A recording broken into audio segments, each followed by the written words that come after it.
Boa noite, bem-vindos ao Jornal da Noite. O Ministro da Economia e Finanças disse hoje que o governo anterior escondeu as dívidas contraídas para o financiamento das empresas MAM e Proíndicos porque se tratava de matérias ligadas à segurança. Falando no Parlamento, Adriano Malian garantiu que as dívidas em causa não irão ter impacto no bolso do cidadão. Com uma delegação composta por assessores e técnicos superiores do seu ministério, Adriano Malian foi ao Parlamento responder aos deputados das comissões do Plano e Orçamento e Defesa e Segurança sobre as polêmicas dívidas contraídas com garantias do Estado. Logo no início, o Ministro da Economia e Finanças teve de justificar em nome do seu e do anterior governo por que as dívidas não foram reveladas em tempo oportuno. Por que é que o governo de Moçambique, na altura em que contraiu a dívida, não partilhou com a Assembleia da República? A informação que este novo governo teve é que, na altura, considerou-se que o assunto era de caráter de segurança nacional.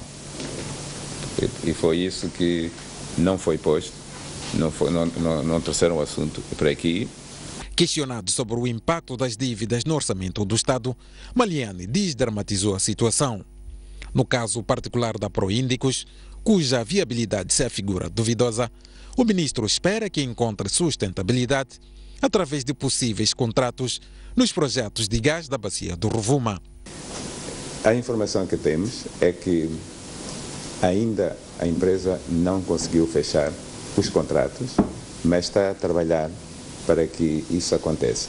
Se forem concretizar, o projeto pode voltar ao ritmo proposto e poder avançar. Portanto, nós estamos convencidos que é possível, sempre sem pressionar o orçamento do Estado, pelo menos em 2017, 2016 não há, e também possamos ter a receita suficiente para a empresa ou para o financiador não pedir a execução de garantia, e aí sim nós teríamos problemas. Apesar do otimismo do governo, os deputados desconfiam. A situação da Ematum dominou grande parte da audição do Ministro da Economia e Finanças no Parlamento. Entre perguntas e respostas ficou a conclusão de que há ainda muitas dúvidas sobre esta empresa. Acompanhem alguns momentos deste debate. Vamos ouvir falar de barcos que adaptação de barcos. Os barcos são novos. Os barcos estão aí para pescar. Há algum problema que leva a que haja necessidade de adaptação?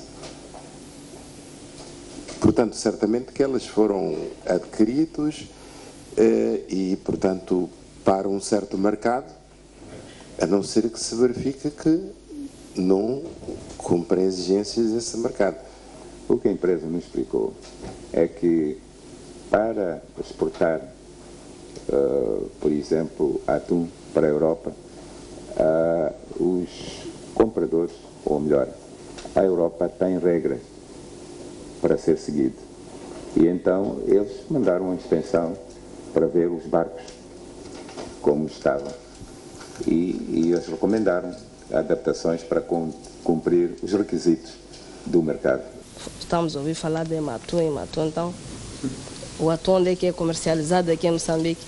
O peixe, esse atum, neste momento está a ser exportado para a China, quando há essa produção, mesmo em pequena quantidade. Estamos a exportar para a Europa e, às vezes, sem nos apercebermos, nesses restaurantes aqui, nós comemos também. Sim, porque há esse restaurante, a gente chega lá e está a comer atum. Então, como nós andamos sempre a criticar muito, então o marketing, a pessoa que está a vender, não está a pôr lá Ematum de Ematum. Porque as pessoas podem ter, alguns não criar suscetibilidade no peixe. Foi adiantado todo o dinheiro? Quanto é que foi pago e quanto é que restou, portanto, deste financiamento? E se, volto a dizer, se o dinheiro está num banco nacional ou foi transferido, portanto, para fora do país. E não restou nem uma 500, nem um centavo. Onde está o dinheiro? Pelo menos não restou nada, no sentido de que o preço era aquele e tinha que ser pago. O que aconteceu, e que está no balanço, é que o dinheiro foi feito adiantamento, que se chama adiantamento ao fornecedor. Isso é normal na nossa atividade. Se faz um adiantamento ao fornecedor, porque, por exemplo, para fazer um barco, estou a imaginar, você está a encomendar um barco, esse fornecedor do barco tem duas coisas. Uma é começar a pensar, fazer um barco e depois chegar no fim, quando entrega o barco, você não tem dinheiro, por razões que não conhece. Então, para evitar isto, diz que, olha, põe aqui o dinheiro, porque eu é que fico a perder se eu entregar o barco e você não conseguir pagar. Então, está aqui, e à medida que vou fazendo a entrega, vou rebatendo. Uma espécie de conta corrente. É isso que foi feito nas 3 empresas. Quais são os ganhos para o país com a transformação da dívida comercial para a dívida soberana? E o que isto significa no bolso de cada cidadão moçambicano? Temos ouvido que, estas 2 garantias emitidas pelo Estado estão-nos a trazer problemas do custo de vida. Bom, primeiro, aquilo que eu disse, ainda não é dívida do Estado, ainda são garantias. Portanto, isso não pode ser a causa. A garantia não pode ser a causa. Vai ser, provavelmente, mesmo aí discutível, quando tivermos, e espero que não tenhamos essa situação de termos que entrar. E o Fórum de Monitoria Orçamental, que congrega organizações da sociedade civil, acompanhou a audição e o seu representante disse que ficaram mais dúvidas sobre o caso. É um primeiro passo, né? Nós fizemos bastante pressão para que o governo viesse ao Parlamento. Eu penso que este é o primeiro passo que foi dado. É o segundo passo depois da conferência de imprensa, mas também ainda ficamos com bastante dúvidas em relação à apresentação que o Ministro das Finanças, o Excelente Ministro das Finanças fez. Penso que ainda como não tivemos essa documentação, ainda há muitas zonas que ainda preciso clarificar de como é que foram feitos os empréstimos, qual o impacto que tem no PIB, também que implicações terá, porque ainda estamos à espera, provavelmente o governo vai pedir retificação do orçamento, não é? Então ainda não estamos muito claros que implicações terá toda esta, porque ainda o governo diz que está a reestruturar, por exemplo, a questão da Proíndicos da MMS. Então, sem esta reestruturação, sem saber qual vai ser o resultado, não somos capazes de emitir uma opinião muito clara. Renamo diz que a ida do governo ao Parlamento não passa de uma tentativa de ludibriar a opinião pública. Para Perdiz, houve uma série de violações do regimento da Assembleia da República para forçar a presença do governo no Parlamento. A atitude da bancada parlamentar da Frelimo, ao travar a intenção de convocar o governo para esclarecer a dívida escondida em sede do plenário da Assembleia da República, onde foi requerida pela bancada parlamentar da Renamo, nos dias 6 e 12 de abril de 2016, revela autoritarismo perante o povo a quem se deve uma explicação plena e aprofundada. Entretanto, o próprio governo já vinha anunciando, através do Ministro da Economia e Finanças, há mais de uma semana, a sua tentativa de ida ao Parlamento para prestar estes esclarecimentos. Ocorre, porém, que a vinda dos deputados à sede da Assembleia da República, em Maputo, deveu-se à sua convocação via SMS, sem indicação da agenda. Ficou claro que, como forma de ludibriar a opinião pública, a bancada parlamentar da Frelimo, através do Sr. Dr. Inês da Conceição Comiche, presidente da Comissão do Plano e Orçamento da Assembleia da República, convocou unilateralmente, no dia 17, o governo para, em sede destas comissões, proceder a uma suposta audição sobre a dívida escondida de Moçambique perante as comissões. Afonso Dhlakama pronunciou-se ainda sobre a situação da dívida pública e disse que até podia estar satisfeito, alegando que é a Frelimo que estaria a ser punida. Mas, na verdade, a situação vai prejudicar todo o povo moçambicano e, por isso, está preocupado com a situação. Podemos dizer que a Frelimo está sendo punida. Para mim, como político, estratega, não é a Frelimo que está sendo punida. É o povo de Moçambique. São as pessoas que vão ficar sem medicamentos, os professores sem receber, etc, etc. A minha opinião, era bom que as pessoas fossem encontradas e fossem responsabilizadas. Dhlakama considera que os responsáveis pela dívida é um grupo muito grande que deve ser todo ele responsabilizado e não apenas uma ou duas pessoas. E eu sei que as pessoas estão a apontar o Kebuza. Eu não quero acreditar que o Kebuza tenha recebido sozinho milhões e milhões da dívida de Amatum, da tal base aérea ou base naval de Pemba, da tal índico que dizem índico. Portanto, isto vai quase 2 bilhões de dólares americanos. Não quero acreditar que o Kebuza tenha comido tudo isto, mesmo que tenham as contas lá fora sozinho. É uma equipe um bocadinho grande. O líder da Renamo alastra as responsabilidades para o atual governo. Mas o NUDI também tem que ser responsabilizado porque quando tomou posse com seus ministros, as pessoas quando entram nos gabinetes exigem termos de entrega daquilo, como é que é as dívidas e tudo. Ele começou a governar. Nunca ouvimos uns a reclamar. Olha, o Kebuza deixou milhões, começou a governar como tudo estivesse bem. Portanto, é todo o grupo que deve ser responsabilizado. A professora universitária Isabel Casimiro defende que a estabilidade do país não deve ser só discutida entre o governo e a Renamo. Ana Rita Citol, deputada da Frelimo, diz que não há factos consumados e que deve haver abertura. Artemisa Franco, ativista social, diz por seu lado que as partes devem ser claras no que pretendem. As 3 mulheres preencheram o painel do programa Opinião no Feminino, em que a entrevista de Afonso Dhlakama dominou os comentários. O que eu acho que é preciso que aconteça quando eles sentarem, eu penso que eles têm que se segredar o que de facto querem, cada um deles. Nós já sabemos que, bom, o governo diz que era paz, o presidente disse que era paz, Agora o presidente Dhlakama quer o quê, na verdade?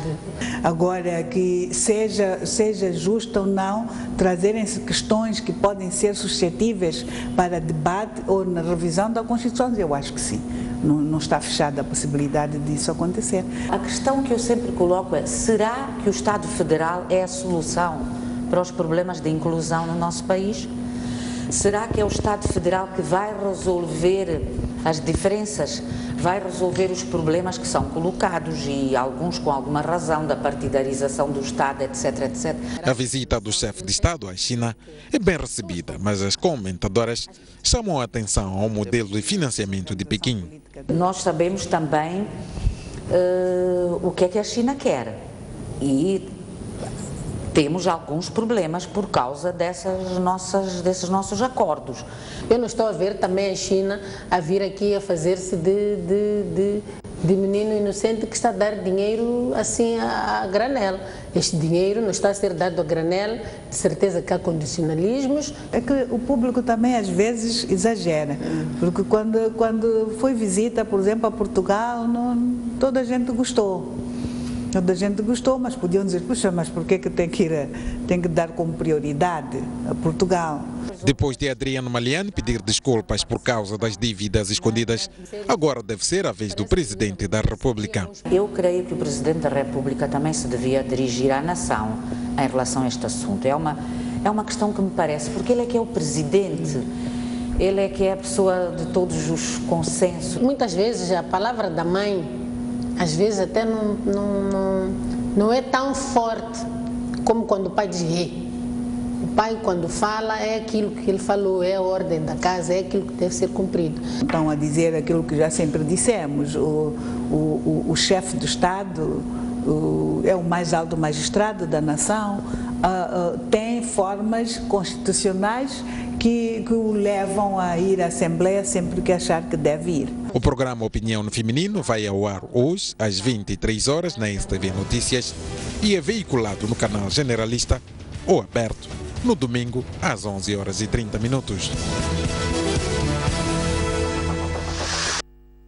Tomás Salomão diz que a saída que o país tem para a crise atual é a aposta na agricultura e no desenvolvimento rural e confessa que cometeu erros ao não apostar no financiamento a estes setores enquanto Ministro de Plano e Finanças e diz que já é a altura de quem está no poder corrigir esses erros.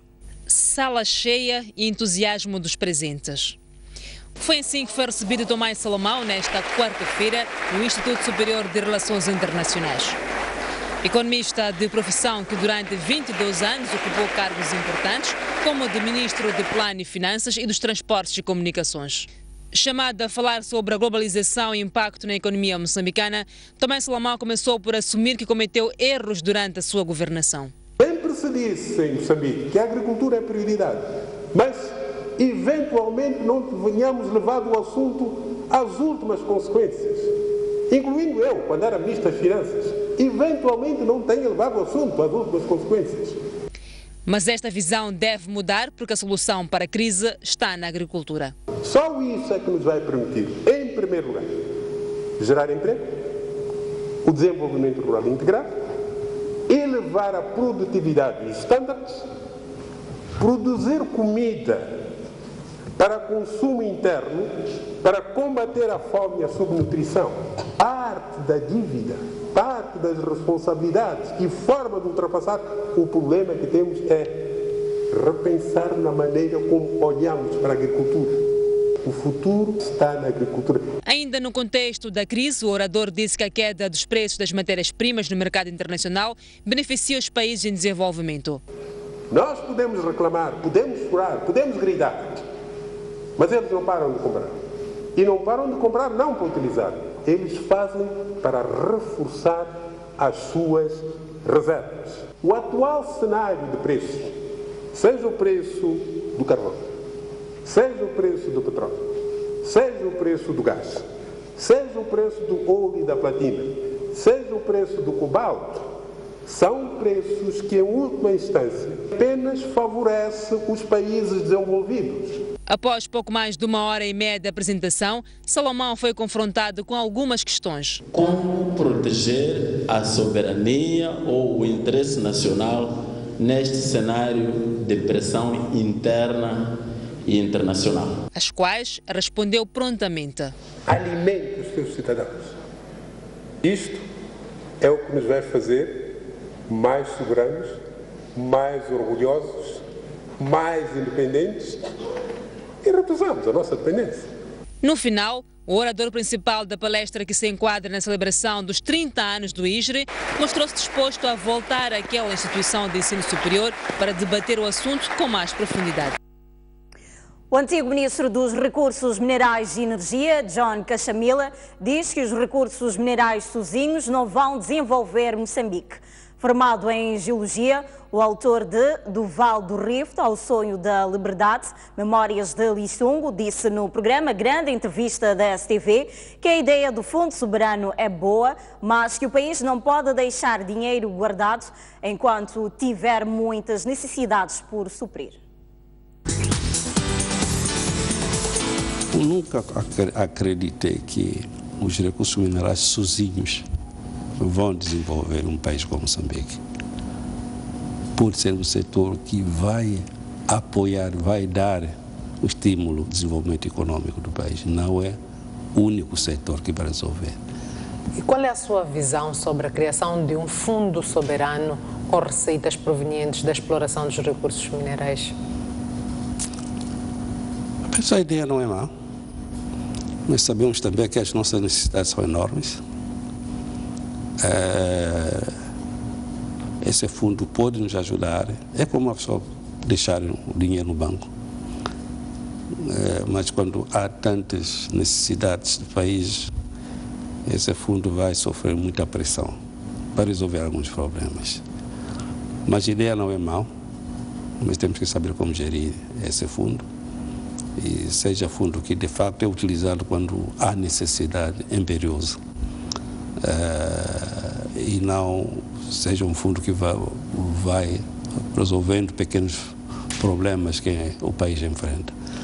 Porque o nosso país ainda tem muitas necessidades. Não temos dinheiro suficiente para deixar um fundo soberano que pode ficar lá 10, 20 anos sem ser tocado. Sempre vamos tocar ao longo do tempo.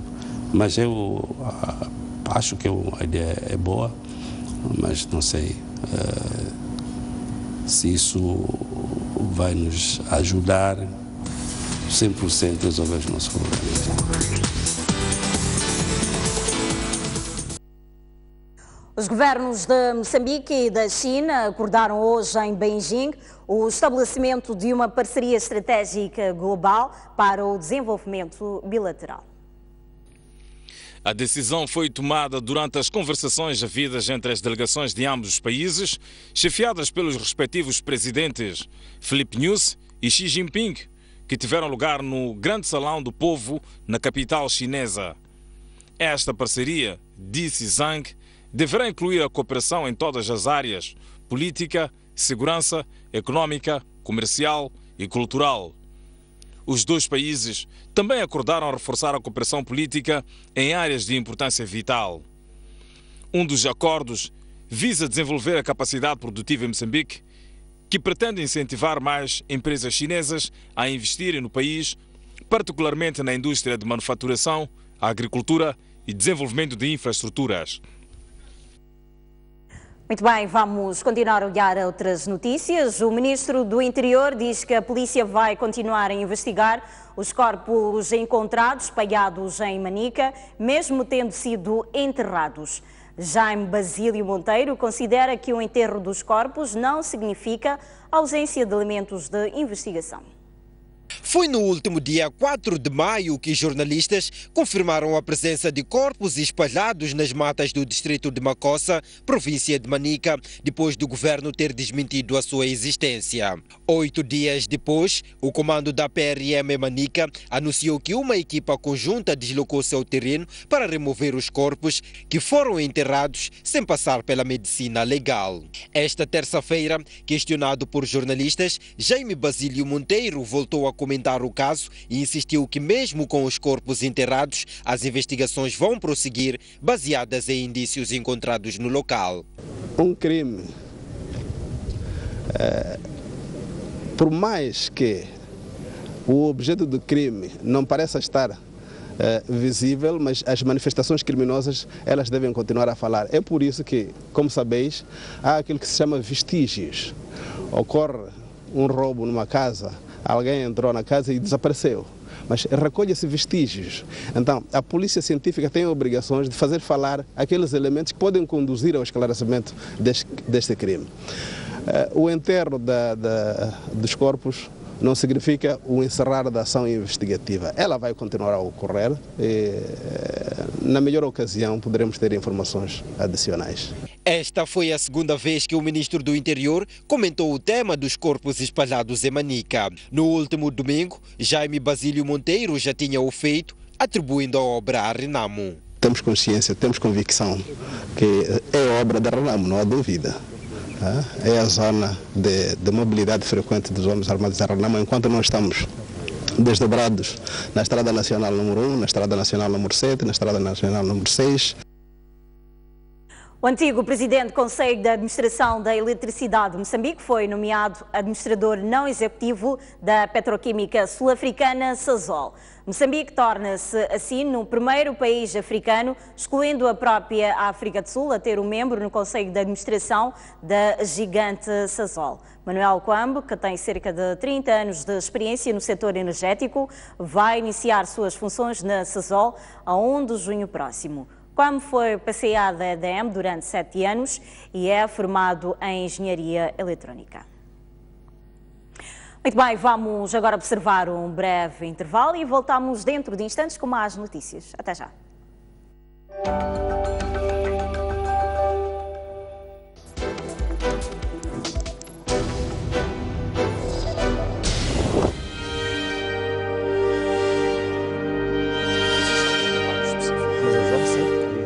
Um país faz-se de confrontos de ideias. Nós somos a ajuda do governo agora. Choramos por muita água, choramos por pouca, choramos sem água.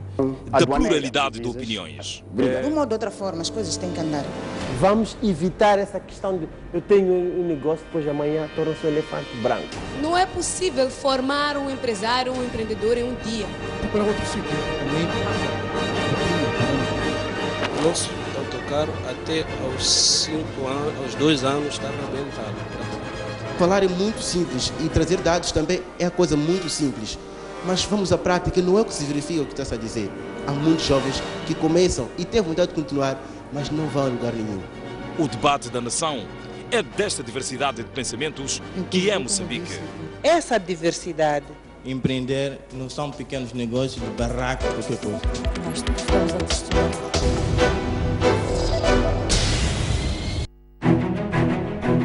Mais um baú.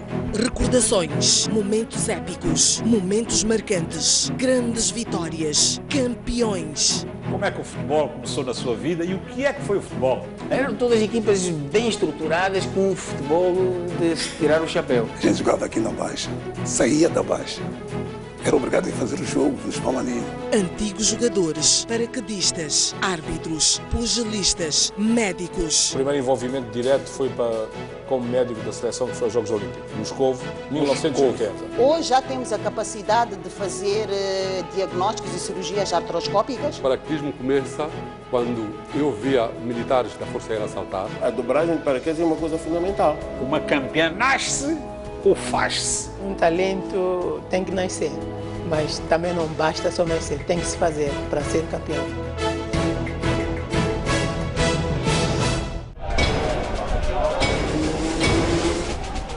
Os temas da atualidade desportiva. Análise dos lances. As jogadas polémicas. As glórias. A resignação. Eu prefiro que uma equipa lute pelas possibilidades do que uma equipa que entre passiva e que esteja à despesa do adversário. Tenho a certeza absoluta que Moçambique tem talento e pode se organizar e ter bases suficientes para competir de igual para igual. As pessoas têm de se perceber. É verdade que é difícil nós educarmos o público, mas o público também tem de saber pôr-se no seu lugar. Tudo isto e muito mais no programa Ao Ataque.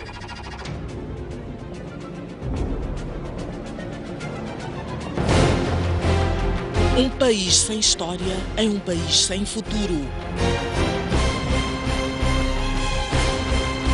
Um país sem cultura é um país sem identidade. Um mundo sem referências é um mundo sem norte. Um país sem ídolos é um país sem referências.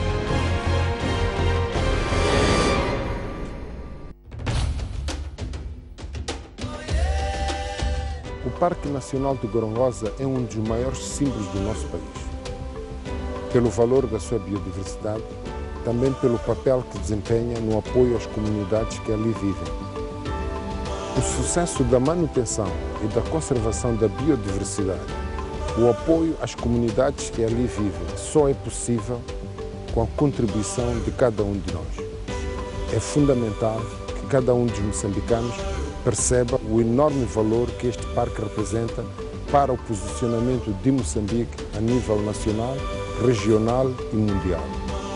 O Grupo Soico não poderia ficar alheio a esta iniciativa. O Parque Nacional de Gorongosa é uma bandeira de Moçambique, é uma bandeira de orgulho e de estima de todos os moçambicanos. É fundamental que o nosso apoio seja impactante na projeção deste símbolo a nível nacional e internacional. Esperamos que os nossos meios de comunicação social desempenhem um papel fundamental na promoção desta bandeira de Moçambique.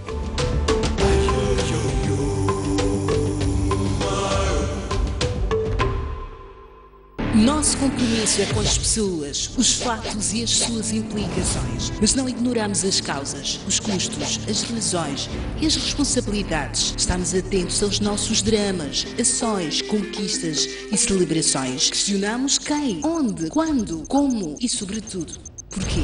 Mostramos no grande plano.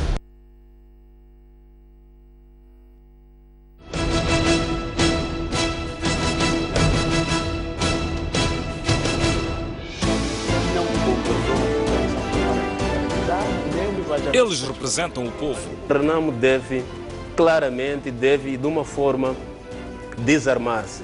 O grande terrorista é a Frelimo. Uma paz que não era, digamos assim, genuína e não tinha uma base sólida. Eles são a nossa voz. Discutem e decidem o nosso futuro. A Frelimo própria não teve coragem nem força suficiente para posicionar-se a favor do provedor. Por que quando a Frelimo reúne, a FINAM vai lá expulsar as pessoas, ameaçar as pessoas? Eu acho que aquilo é mais uma manobra dilatória da Renamo. É uma maneira mais de confundir a opinião pública. E nós queremos saber o que se disse e o que ficou por dizer no Parlamento. Veja no Bancadas Parlamentares.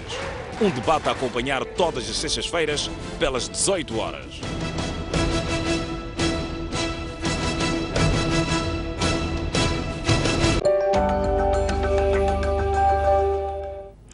Bem-vindos à segunda parte do Jornal da Noite. Vamos continuar a olhar as notícias. O Ministério da Saúde alerta para o surto de febre amarela em alguns países africanos, com maior incidência em Angola, onde se registaram mais de perto de 2.500 casos e mais de 200 óbitos. Chama atenção para os cidadãos que vão viajar a Angola, República Democrática do Congo e Quênia a tomarem a vacina contra a febre amarela, disponíveis em centros específicos para se prevenirem. E nós, como país, temos uma forte relação com Angola e temos ligações aéreas com Angola e isso também põe o nosso país em risco, mas todas as medidas foram tomadas para assegurar de que os compatriotas que viajarem para Angola recebam a vacina contra a febre amarela a tempo. Em todas as capitais provinciais nós temos aquilo que nós chamamos centros de exames médicos, e esses centros de exames médicos são aquela entidade do Ministério de Saúde que faz a vacinação contra a febre amarela. E claramente, estando a acontecer um surto a nível da região africana, nós, como Ministério de Saúde, tomamos as devidas providências para assegurar que os nossos concidadãos que viajarem para esses sítios onde há risco da febre amarela tenham a vacina de forma antecipada. A vacina está disponível também no Aeroporto Internacional de Maputo e deverá ser tomada por quem vem de países que constam na lista dos que já registaram a doença. A febre amarela não tem sintomas visíveis, mas é mortal quando se torna hemorrágica. Uma pequena parte pode desenvolver sintomas graves, que é a parte mais de hemorragia, uma parte mais grave. Então são esses que depois terminam em óbito, não é assim? Então pode ser que nós tenhamos o vírus a circular, não é assim? Mas nós, em termos de registro de casos de febre amarela, nesse momento no país não temos. Mais de 1 milhão de pessoas foram convocadas por partidos extraparlamentares para uma manifestação pacífica neste final de semana. Os partidos da oposição anunciaram que vão marchar nos dias 21 e 22 deste mês em protestos contra a tensão político-militar, a dívida pública e o custo de vida. Estamos a convidar cerca de 1.500.000 de munícipes da cidade do Maputo e das outras cidades, e o objetivo que nós temos não é nenhuma tragédia, é uma manifestação pacífica. E as razões que levam os moçambicanos a saírem à rua são estas. Primeiro, vamos às manifestações para dizer não à guerra. Vamos à rua manifestar o endividamento público escondido que hoje foi transformado em dívida soberana. O povo não deve pagar a dívida que não foi comunicado de forma legal. Vamos reclamar a um governo que não respeita a Assembleia da República, que é um órgão soberano que representa o povo moçambicano.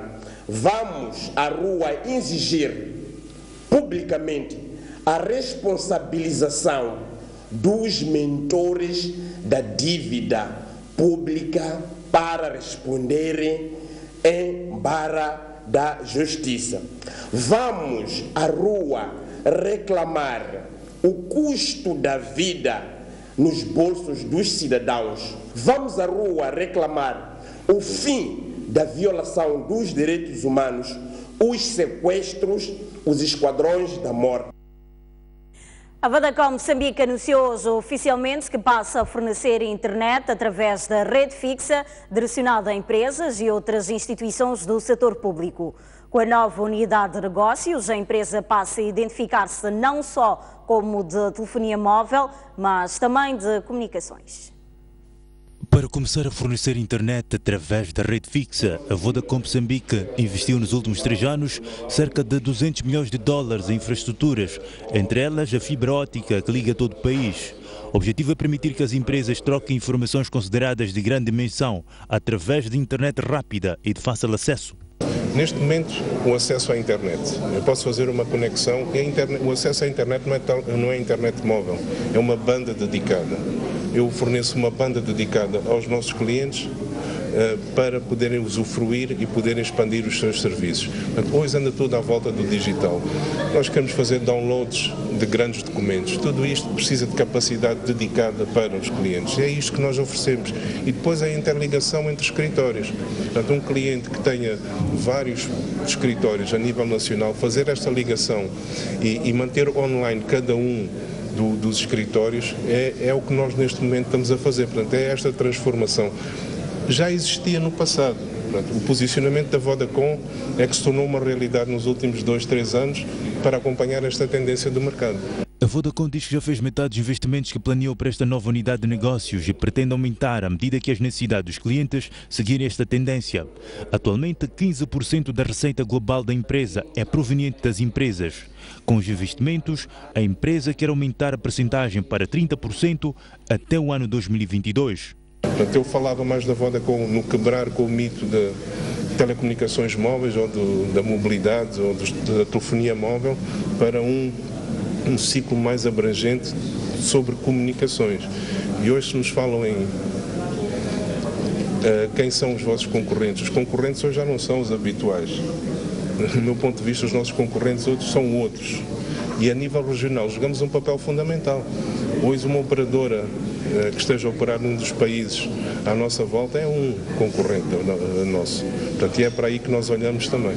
Com as novas infraestruturas, os clientes da empresa passam a ter maior largura de banda, passando a transmitir 10 GB de informação por segundo, quando há 3 anos só era possível transferir 2 GB de informação por cada segundo. Na atualidade internacional, 3 atentados fizeram 77 mortos e mais de 100 feridos em Bagdade, no Iraque, esta terça-feira. Um dos ataques foi reivindicado pelo grupo extremista Estado Islâmico, naquela que é considerada a semana mais sangrenta desde o início do ano. 3 ataques com bombas em Bagdade fizeram esta terça-feira pelo menos 77 mortos e mais de 140 feridos. Um dia particularmente mortífero na capital iraquiana, que se segue a mais sangrenta semana na cidade desde o início do ano. Os extremistas do Estado Islâmico reivindicaram o pior dos ataques do dia, perpetrado por um bombista suicida e que fez 41 mortos no mercado de um bairro do norte de Bagdade. O grupo jihadista também assumiu a responsabilidade pela explosão de uma viatura armadeada que fez 3 dezenas de mortos. O terceiro atentado do dia também foi executado com uma viatura armadeada que explodiu no bairro no sul da capital iraquiana. O Estado Islâmico reivindicou a vaga de ataques da última semana, que fez uma centena de mortos em Bagdade e nos arredores. Muito bem, vamos agora observar mais um breve intervalo, mas antes passamos a olhar a previsão do estado de tempo para as próximas 24 horas. Para a zona sul do país, prevê-se uma temperatura máxima de 27 graus para Maputo e uma mínima de 19 graus. 27 graus também de máxima para Xai-Xai e uma temperatura mínima de 18 graus. Para Inhambane, prevê-se uma temperatura máxima de 26 graus e uma mínima de 18 graus. Caminhamos para o centro do país. Nesta quinta-feira, Beira poderá registrar uma máxima de 26 graus e uma temperatura mínima de 21 graus. 21 graus de máxima para Chimoio e uma temperatura mínima de 16 graus. Para Tete, está previsto uma máxima de 30 graus e uma temperatura mínima de 20 graus. E para Climane, prevê-se uma temperatura máxima de 28 graus e uma mínima de 18 graus. E para o norte do país, para as próximas 24 horas, prevê-se uma máxima de 25 graus para Nampula e uma temperatura mínima de 19 graus. 29 graus de máxima para Pemba e uma temperatura mínima de 19 graus. E por final, para Lixinga, está prevista uma temperatura máxima de 21 graus e uma mínima de 12 graus.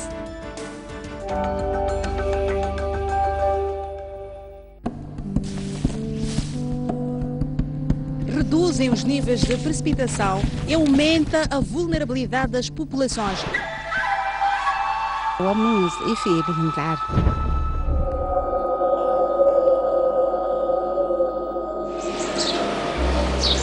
São pessoas que abandonam as suas zonas de origem para poder ficar aqui. O cheiro é muito forte e não há conforto possível que se diga aqui. É aqui onde confinam-se todos para consumir uma variedade de estupefacientes. Eles já estão a lançar garrafas de vidro. Vamos tentar ficar de outra faixa. Vamos entrar junto com estas pessoas que vão até a cidade de Maputo.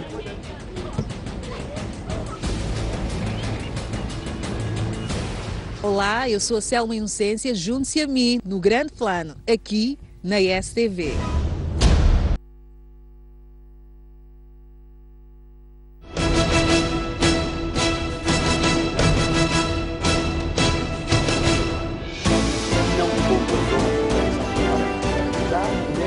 Eles representam o povo. Renamo deve, claramente, de uma forma, desarmar-se.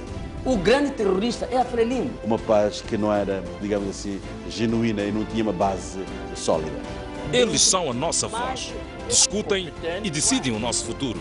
A Frelimo própria não teve coragem nem força suficiente para posicionar-se a favor do provedor. Por que quando a Frelimo reúne, a FINAM vai lá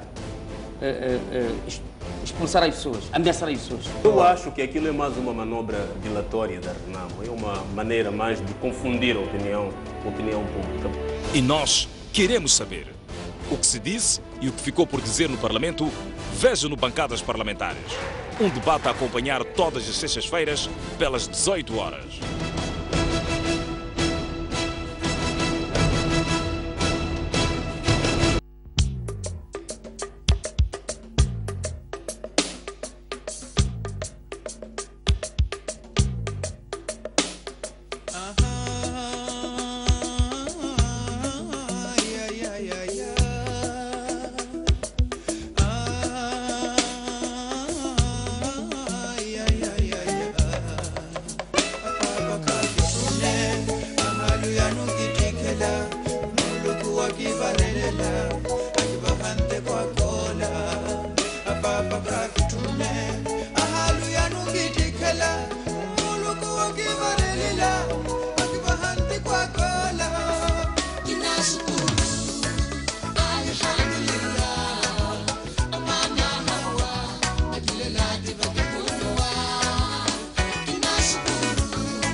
Uma criança e um jovem desapareceram nas águas da Praia do Inos, aqui na cidade de Pemba. Combate ao crime é a palavra de ordem da chegada do líder da RENAMO à cidade portuária de Natal. Teve Simango deixou ficar as seguintes considerações.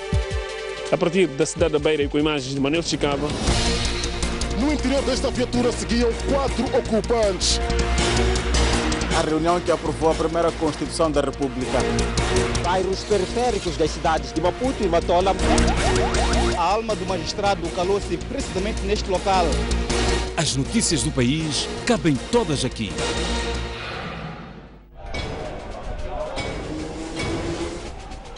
Os temas da atualidade desportiva. Análise dos lances.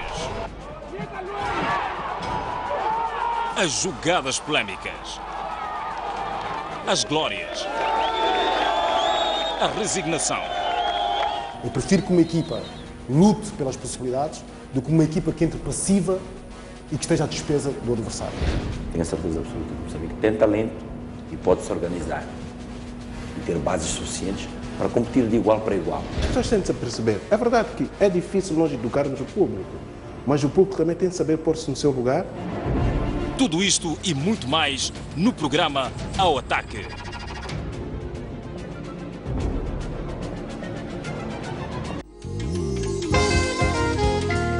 Neste episódio, iremos visitar o berço do brado africano, dos que a partir da Malanga buscaram trabalho nas minas da África do Sul e das instituições que elevam a economia local. Junte-se a nós nesta aventura com moradores que ajudaram a tornar o bairro da Malanga o que é hoje, em Maputo, a da Europa.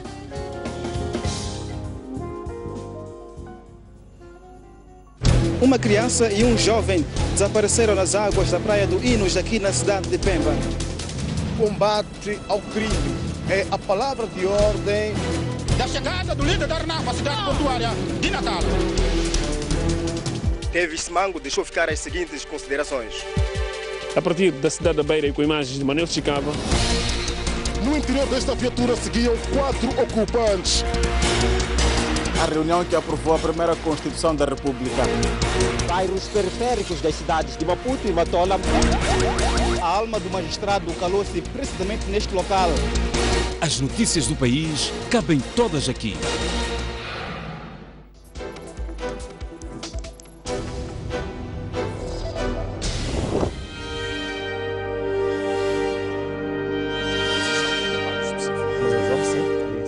Um país faz-se de confrontos de ideias. Nós somos a ajuda do governo agora.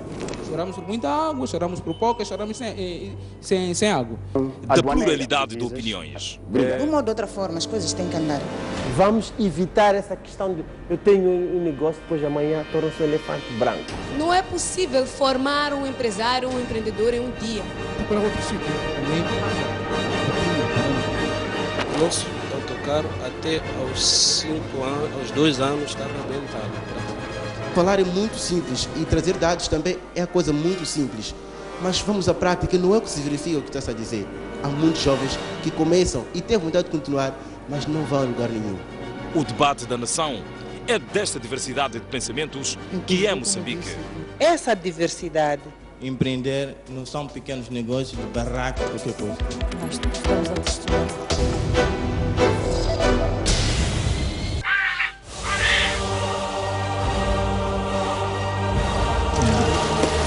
Não perca no 4º episódio da série Gorongosa, Tesouro do Mundo, Mundos Escondidos.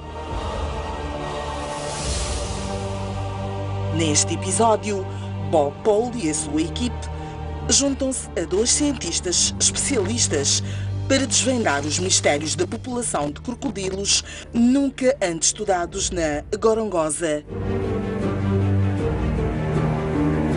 Este sábado, a não perder, aqui na STV. O que distingue a STV Notícias é que lhe dá informação isenta, rigorosa e sem filtro.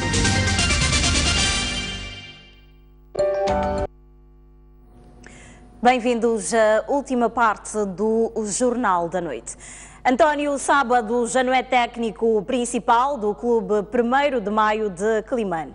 Sábado foi afastado terça-feira pela direção do clube depois de uma conversa amigável. O técnico deixa o 1º de Maio de Climane com 7 pontos.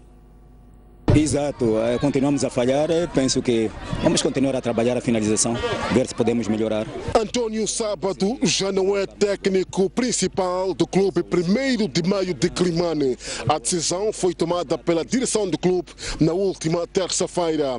Maus resultados pode ser uma das causas que terá levado, portanto, a direção do clube a tomar tal decisão.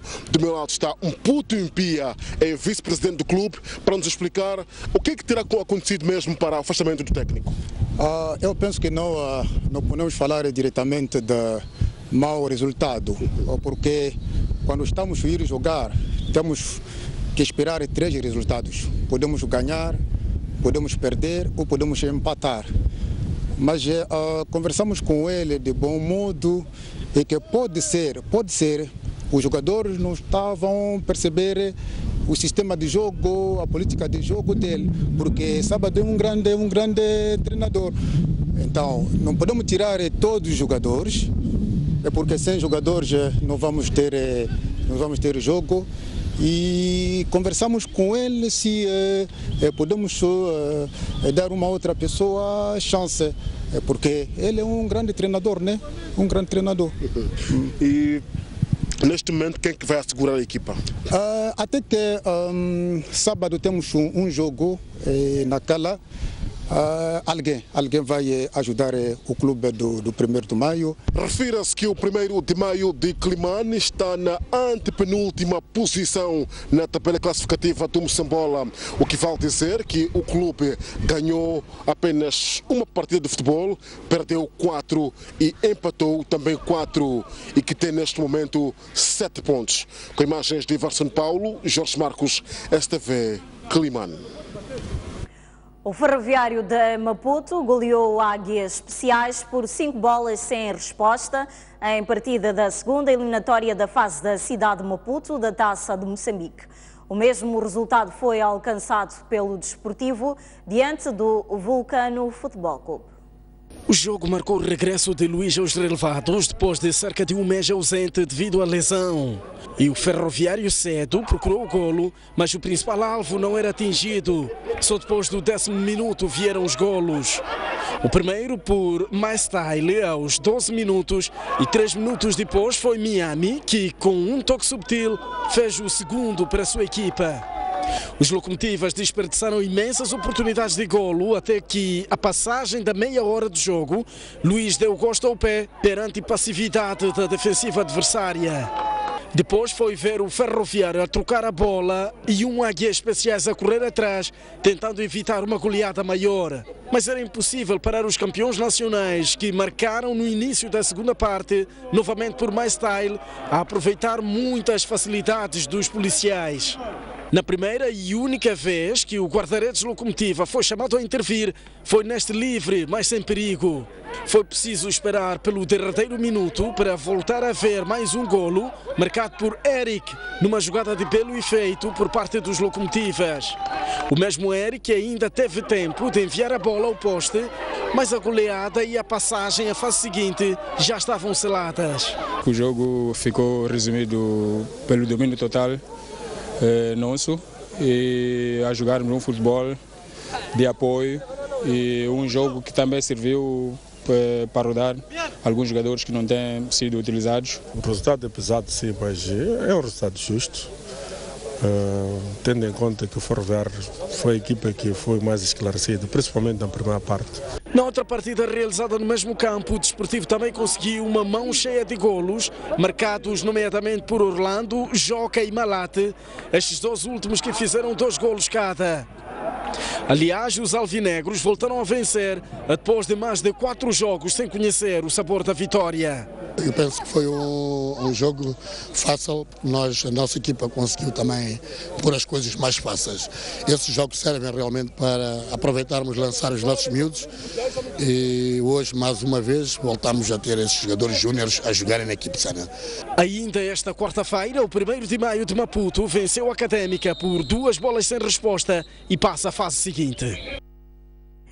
O Ferroviário de Maputo qualificou-se terça-feira para a final do Campeonato da Cidade de Basquetebol Sénior Masculino, ao vencer o Costa do Sol por 61-55 no terceiro jogo dos play-offs. Depois de ter averbado derrotas nos 2 primeiros jogos do play-off das meias finais da melhor de 5, o Costa do Sol veio para esta terceira partida com a lição bem estudada e vendeu cara a derrota. E exemplo disso foi empate a 15 pontos ao fim do primeiro quarto. E ainda assim, perante a superioridade do Ferroviário, que se mostrava forte no jogo anterior com penetrações e lançamentos certeiros, o Costa do Sol foi segurando o ritmo e chegou ao intervalo a perder por apenas 2 pontos de diferença, 30-28. O terceiro quarto foi ainda mais equilibrado, com as duas equipas a marcar o mesmo número de pontos, 12. Nesse período viam-se jogadas de contra-ataque de lá para cá e lançamentos certeiros, tanto de dentro como de fora do garrafão, e o resultado ao fim dessa etapa situou-se nos 42-40. Pairava incerteza quanto ao desfecho deste jogo, mas no último quarto os locomotivas empreenderam um pouco mais de velocidade e, perante um pouco de conformismo dos canarinhos, acabaram vencendo por 6 pontos de diferença, 61-55, o que coloca o Ferroviário na final da prova. Foram 3 bons jogos, apesar de que este jogo entramos um bocado desconcentrados e sabíamos que eles vinham com tudo para puxar para o quarto jogo, mas conseguimos ganhar o terceiro jogo. É bom para nós, temos 2 jogos para descansar enquanto os outros estão a jogar. Já o Costa do Sol começa a pensar no campeonato nacional com objetivos já traçados. O maior objetivo que a equipa tem, em primeiro lugar, é garantir os quartos lugares, né? do primeiro ao quarto. Esse é o primeiro objetivo. Se passarmos aí, já podemos pensar no título. Na partida entre o Desportivo e a Politécnica, os alvinegros recuperaram o seu favoritismo e venceram o terceiro jogo por 63-48, ganhando vantagem no play-off.